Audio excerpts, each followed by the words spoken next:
Assalamualaikum warahmatullahi wabarakatuh. Waalaikumsalam warahmatullahi wabarakatuh. Innalhamdalillah nahmaduhu wa nasta'inuhu wa nastaghfiruh wa na'udzu billahi min syururi anfusina wa min sayyiati a'malina. May yahdihillahu fala mudilla lahu wa may yudlil fala hadiya lahu. Asyhadu an la ilaha illallah wa asyhadu anna Muhammadan rasulullah. Segala puji bagi Allah, Tuhan semesta alam yang telah memberikan kita kesehatan, kenikmatan, serta kesempatan, karena atas berkat dan rahmatnya kita di sini dapat berkumpul bersama para jamaah sekalian untuk melakukan sedikit sharing materi mendalam. Tak lupa salawat serta salam senantiasa tercurah limpahkan kepada Nabi kita baginda Muhammad Sallallahu Alaihi Wasallam. Karena beliaulah yang telah membawa manusia dari zaman jahiliyah. Jahiliyah di sini bukan jahiliyah bodoh atau bodoh akan ilmu dunia, tapi di sini jahiliyahnya itu karena jahiliyah akidah, bodoh terhadap keyakinan keimanan. Sampai ke zaman terang benderang yang bisa kita rasakan juga saat ini. Jamaah sekalian yang dirahmati Allah, tema kita kali ini yaitu berlebihan dalam hidup. Allah Subhanahu wa taala sendiri berfirman yang berbunyi, A'udzubillahi minasyaitonirrajim. Wa annal musrifina hum ashabun nar. Dan orang-orang yang berlebihan itu mereka adalah para penghuni neraka. Quran surah Ghafir ayat 43. Nah, di sini kita akan mengupas tuntas nih. Maksud dari berlebihan itu tuh berlebihan seperti apa sih? Berlebihan dalam hidupnya dalam hal gimana gitu. Jadi Islam sendiri melarang kita untuk berlebihan dalam segala hal, walaupun hal itu sendiri merupakan hal baik. Misal kita berlebihan dalam sholat. Jadi ketika kita sholat itu kita seolah-olah kayak gimana ya, terlalu bersemangat sampai kita ngerasa capek gitu, nggak tenang, jadinya kita tidak tenang sholatnya gitu, saking semangatnya. Nah, di situ kan mudorotnya banyak juga terhadap kita sama terhadap orang lain, terhadap diri sendiri. Mudorotnya yaitu kita bisa merasakan capek, nggak tenang, nggak khusyuk ketika sholatnya gitu. Lalu berlebihan aja tidak boleh, apalagi melebih-lebihkan. Kalau melebih-lebihkan itu lebihnya ke bid'ah. Kan bid'ah itu salah satu hal yang diharamkan. Kayak misal subuh itu kan hanya 2 rakaat yang diwajibkan sholat pagi. Nah, misalnya dengan keyakinan kita bahwasannya misal subuhnya jadi 3 rakaat atau 4 rakaat, maka Allah akan semakin ridho atau kita akan mendapatkan pahala yang besar. Jadi kita menambah rakaat subuh, itu salah besar, itu sangat diharamkan. Karena kita tidak boleh melebih-lebihkan atau melebihkan dalam hal apapun seperti itu.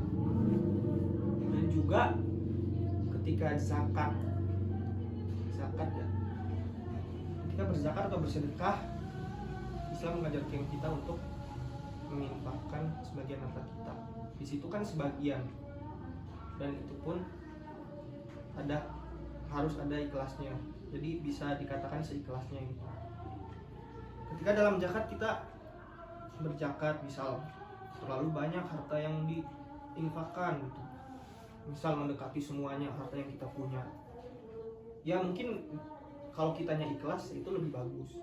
Tapi di sini untuk mengantisipasi adanya mudorot seperti ada penyesalan. Rasa penyesalan pasti ada, karena ketika kita berzakat ya pasti kita merasakan penyesalan juga, karena ya itu hampir semuanya kita infakkan gitu. Nanti kita kedepannya gimana gitu buat menunjang kehidupan seperti itu. Ada juga ketiga, berlebihan terhadap orang lain. Contohnya kita terlalu baik pada orang. Kalau kita terlalu baik sama orang, pasti orang itu akan memanfaatkan kita. Si ini tuh baik banget sih sama saya, itu baiknya pokoknya baik banget. Wah, ini kesempatan saya nih buat misal nyuruh dia itu, memanfaatkan dia gitu lah. Nah itu kan seperti itu.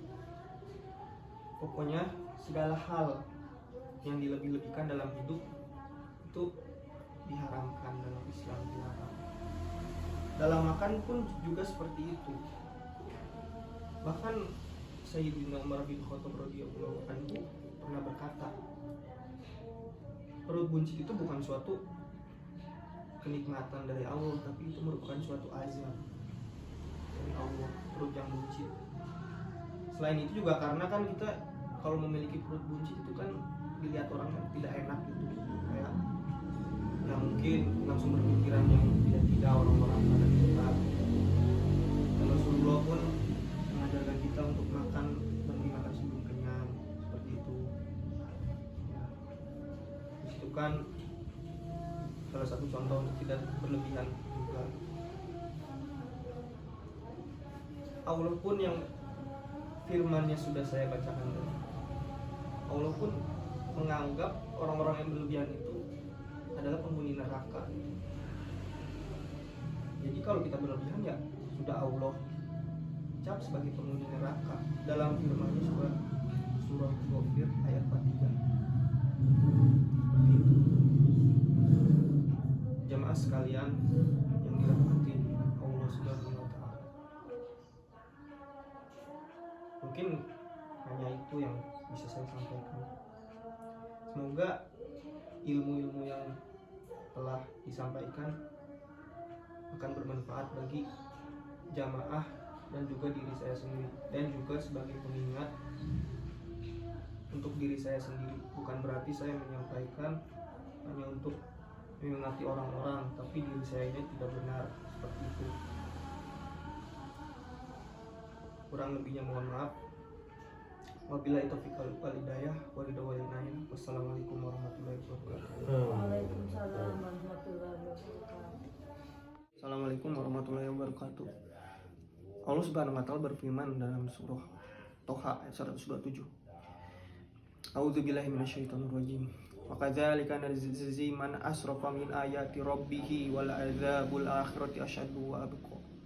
Dan demikianlah kami memberi balasan bagi orang-orang yang berlebihan dan ia tidak beriman dengan ayat-ayat Tuhannya. Dan sesungguhnya siksa akhirat lebih keras dan abadi. Quran surah Tuhan ayat 127.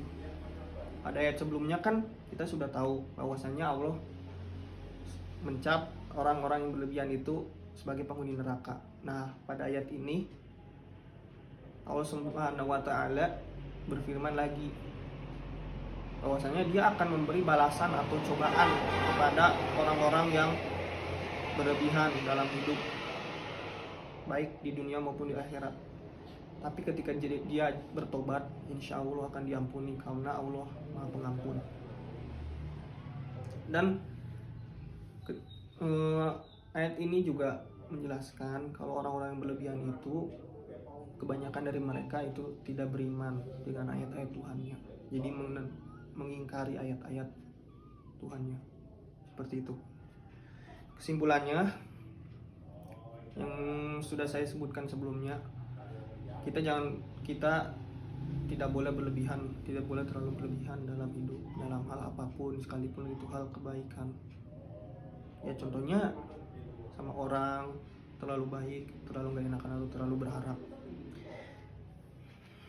Kita tahu sendirilah bahwasanya kalau kita terlalu berharap sama sesama manusia pasti akan menimbulkan kekecewaan dan penyesalan.